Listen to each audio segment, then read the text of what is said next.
Kieran, we're going to be here with Boxing Bants Ireland, and I'm here with Glenn Byrne. Once again, another win. Glenn, a six-rounder, a tough fight against Octavian Gratty, a well-known veteran of the game on many Irish circuits. So, yeah, look, you must be very happy with that win. Yeah, I'm delighted. I knew it was going to be 6 tough rounds. It was a lot better performance than I put on in Belfast, which I wanted to do. That was the main thing I wanted to achieve tonight, was a better performance in Belfast. Be composed. I knew there was no chance in the world of me getting him out of there. He's, as you said, he's a tough veteran. Very hard hitters have hit him. I haven't got rid of him. So my objective was get 6 tough rounds in, control all the rounds, which I felt I did. I'm absolutely delighted with my performance. Yeah. He's had some upsets with people. Like, he was a very good amateur, so he's not obviously just an average journeyman. Like, he can turn it on when he wants to, and you must have been very wary of his ability going into the fight, even though he is seen as an opponent. Like, yeah, 100%. I knew if I had went at him at his game plan, I think he would have been stronger than me at it. Anytime we got in close, I tried to get back out as soon as possible, because he could try to tie me up, or he is strong, he's physically strong, he's probably bigger than me. So my main thing was to keep him at range, which I felt I'd done, kept him at the end of my jab. I didn't waste as many shots as I would have before, so I feel like the things I'm working on in the gym with Matthew and Jay is starting to show in my performances. I think the 6 rounds was just about right to fight someone like Octavian, isn't it? You look, when Graham fought him over 4 rounds, it was quite a tight fight, but for you, 6 rounds seemed perfect against him. Yeah, 100%. Sort of from the get-go, I know my first fight you have to fight at 4 rounds, but then straight away me and Jay said that 6 rounds going forward. 4 rounds I think are a banana skin. You lose the first round, you're out chasing the fight then. You know what can happen in a fight when you're chasing it. You make mistakes, you drop another round, and then all you can get is a draw unless you finish them. So 6 rounds gives you a lot more time to stick to a game plan. If you drop a round, you don't panic, you go back to the basics, go back to what you're good at, and then you start picking up the rounds. So yeah, I can't see myself going back to a 4 round unless I've had a long way windfall from the sport, but it'd be 6 and 8 rounds going forward.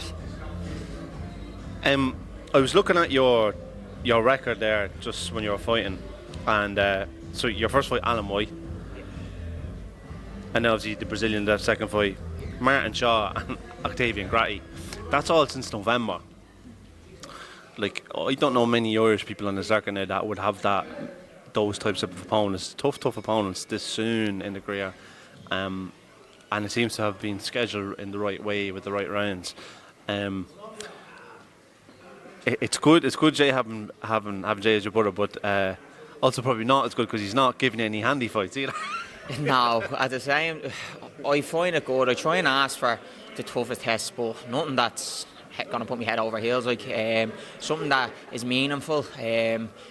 In my training, I have to give 100% because I am coming from a lesser background than most people. So there is more skillful people who can probably take the foot off the gas when they're coming into fights like that. Whereas I know I have to put 100% into all my training to be able to be successful in these fights. I want that going forward. I mentioned before, going into my second fight, I put 100% in, but I didn't gain as much. So I feel like if I was to have another fight like that, it'd probably be a step backwards because I'm not getting the rounds, I'm not learning, I'm not, like in the second fight I couldn't pick up mistakes that I done in my third fight. So the mistakes I made in my third fight, I feel like I rectified it there. So if I was getting some out of there early, I'm not going to be able to pick up on the mistakes till it probably becomes too late. So I'm going to keep going at the same pace, fighting the likes of the journeymen who are well known, who are tough, who are going to give me trouble, are going to put me through the rounds. It's only going to benefit me come the long term.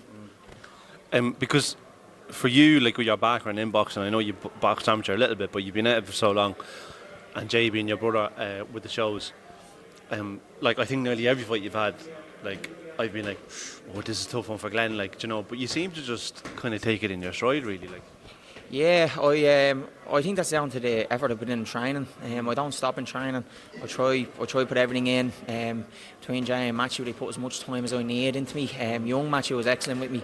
He's a very skilled amateur, so when I'm sparring him at the end of the rounds, he'll stop, he'll tell me, or when sparring's over, he'll tell me what I'm doing wrong. He'll bring me around the ring to work on my footwork. Everything I'm doing has meaning to it. I'm not just showing up in the gym for an hour and going home and forgetting about it. Anything they're telling me I'm working on, and it's all down to the opponents. They're studying the opponents, they know what their weaknesses are, what my weaknesses are, and just trying to make me better at them. It's essentially August now, so how many more times would you like to go out before the end of the year? I'm going to say twice. I would like ideally October, and then December. That would bring me to, if I win both fights, that would bring me to 6-0. I think that can give me a push into next year. The time runs out of the likes of that, the learning fights, fighting the journeyman. You're going to have to step it up then into meaningful fights. I think 2 more fights will probably give me the opportunity then to, I'm going to have to take a 50-50 fight, or even a fight that's a little bit more in the other person's favour. But I think if I keep progressing at the rate I am and putting the effort and the work in, I'm gonna, any opportunity that comes my way, I think I'm going to grab it. Now that you've had your 6 rounds, you would be eligible for a Celtic title, and your brother mentioned the James Freeman fight in the 5v5. Is that something you would be interested in before the end of the year? Yeah, come here. It's the same thing. Jay mentioned it. I believe he mentioned my name up in Belfast after my performance against Martin Shaw. Found it a bit disrespectful because I just keep to myself. I just keep progressing the way I am. I haven't mentioned anybody, but if that opportunity comes, I think I'm ready for it. Another fight maybe October, and then if that one comes at the end of the year, I'll take it. The lads know best for me. If that's what they want, that's what they want. I'm not gonna turn down a fight. They have my best interests. They're not stupid. They're not gonna throw me in the deep end. There's no point putting me in the deep end. So if there's a fight and it's the right opportunity, I'll take it. I'm happy. Whatever they want, I'll do. Well, look, as a casual, like, it'd be a cracker. I think it'd be stylistically it'd match up well. But look, if it comes, it comes. If it doesn't, it doesn't. But look, as always, Glenn, really nice speaking to you. You're definitely taken to the interviews quite well, speaking very well. So always enjoyed to talk to you, and hopefully I'll be talking to you again very soon. Please, God, Kieran, thanks very much for all the time and effort you put into Irish boxing. I appreciate it. Cheers. Thanks, Glenn. Thank you.